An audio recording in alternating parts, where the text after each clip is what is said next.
Pemirsa, kebakaran hebat terjadi di Mall Nipah, Makassar, Sulawesi Selatan. Akibat peristiwa tersebut, sejumlah pengunjung jatuh pingsan lantaran banyaknya kepulan asap.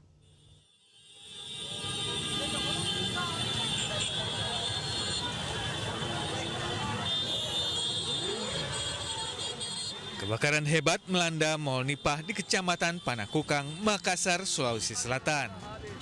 Banyaknya bahan mudah terbakar membuat api kian membesar di sisi luar lantai 3-4 gedung. Ganasnya kobaran api membuat karyawan dan pengunjung mal panik.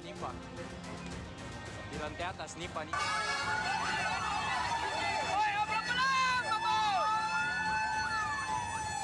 Petugas pemadam kebakaran mengerahkan puluhan unit damkar untuk memadamkan api.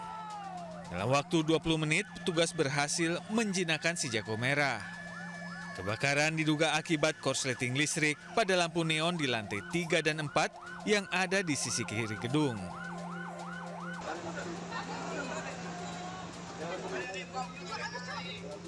Tidak ada korban jiwa, namun sejumlah pengunjung mal pingsan akibat panik dan menghirup asap tebal. Dari Makassar, Sulawesi Selatan, Muhammad Nurbone, iNews melaporkan. Pemirsa, ajang bulu tangkis sirkuit nasional Sirnas A Hydroplus ini kembali digelar di Gelanggang Remaja Tanjung Priok, Jakarta Utara. Sebanyak 15 gelar juara diperebutkan antar klub seluruh Indonesia dan ajang mengasah kemampuan atlet muda.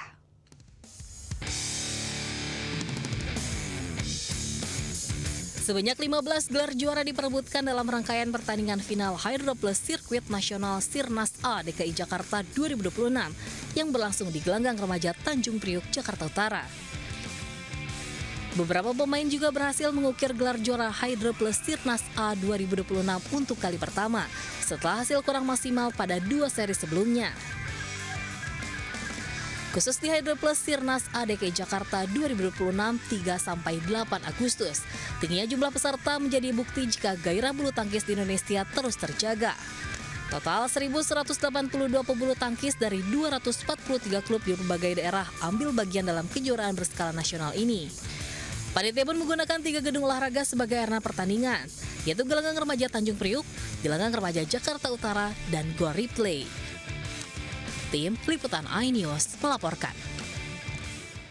Sementara itu pemirsa, 11 warga Sleman, Yogyakarta ini dilarikan ke rumah sakit usai tertimpa tembok sepanjang 35 meter yang tiba-tiba roboh. Insiden tersebut terjadi saat warga sedang berkegiatan menyambut perayaan 17 Agustus. Astagfirullah.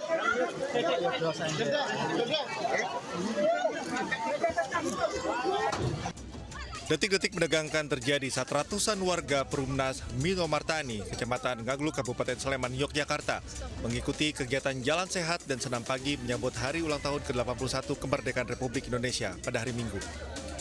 Tanpa diduga, tembok pagar SD Mito Martani sepanjang 35 meter dengan tinggi 2 meter tiba-tiba roboh dan menimpa warga yang sedang duduk beristirahat di sisi utara lapangan. Akibatnya 11 warga yang seluruhnya merupakan warga RT 9 RW 2 menjadi korban dan harus dilarikan ke rumah sakit terdekat. Meski tak ada yang mengalami luka serius, namun rata-rata korban mengalami luka ringan sehingga perlu mendapatkan observasi dan perawatan medis. Nah, setelah senam itu sebagian ada yang duduk-duduk istirahat. Terus sudah diingatkan dari panitia, sudah mengingatkan bahwa ini temboknya sudah berbahaya.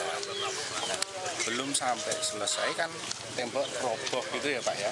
Ya, tembok roboh. Nah, ini istilahnya musibah, kita nggak tahu kata yang namanya musibah, kan kita juga nggak tahu. Sebelumnya panitia sudah mengingatkan agar tidak berada di dekat tembok pagar, mengingat kondisinya sudah rapuh. Dari Sleman, Yogyakarta, Heru Cokro, iNews melaporkan. 7 orang tewas akibat tertabrak mobil balap saat ajang drag race digelar di Kota Mobagu, Sulawesi Utara.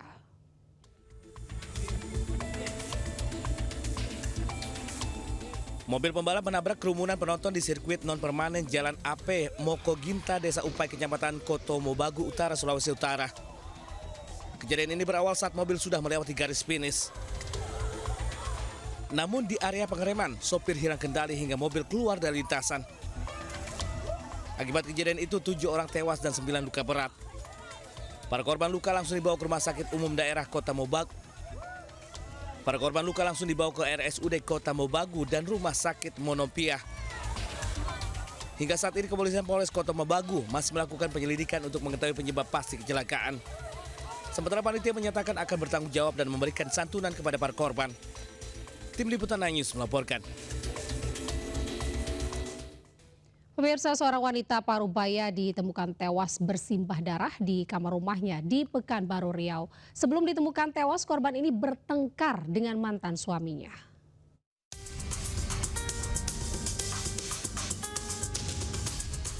Warga Jalan Surya, Kecamatan Tuah Madani, Pekanbaru Riau dihebohkan dengan pembunuhan yang menewaskan seorang wanita Parubaya. Korban bernama Rosdiana, 55 tahun, ditemukan tewas di kamar rumahnya dengan kondisi luka bacok di pipi dan tangan. Petugas menemukan sebilah parang yang diduga digunakan untuk membunuh korban. Terduga pelaku yang merupakan mantan suami korban telah ditangkap polisi untuk dimintai keterangan. Sebelum kejadian, korban diketahui bertengkar dengan mantan suaminya tersebut. Pembunuhan ini terjadi akibat adanya cekcok antara kedua belah pihak. Berinisial Rosdiana, umur 55 tahun, yang pelaku Marhalim, 64 tahun. Pelaku ini merupakan mantan suaminya? Mantan suami, informasi awal mereka bercerai tahun 2020. Jenazah korban kemudian dievakuasi ke Rumah Sakit Bayangkara Pekanbaru untuk menjalani pemeriksaan forensik. Polisi masih memeriksa pelaku untuk mengungkap motif di balik pembunuhan. Dari Pekanbaru Riau, Indra Yoserizal, iNews melaporkan. Ke informasi lainnya, pemirsa, diduga tidak terima diceraikan, seorang pria residivis kasus kekerasan rumah tangga menyekap dan menganiaya mantan istrinya di sebuah rumah kosong di Kota Palopo, Sulawesi Selatan. Akibatnya korban menderita belasan luka terbuka di bagian tubuh termasuk kepala.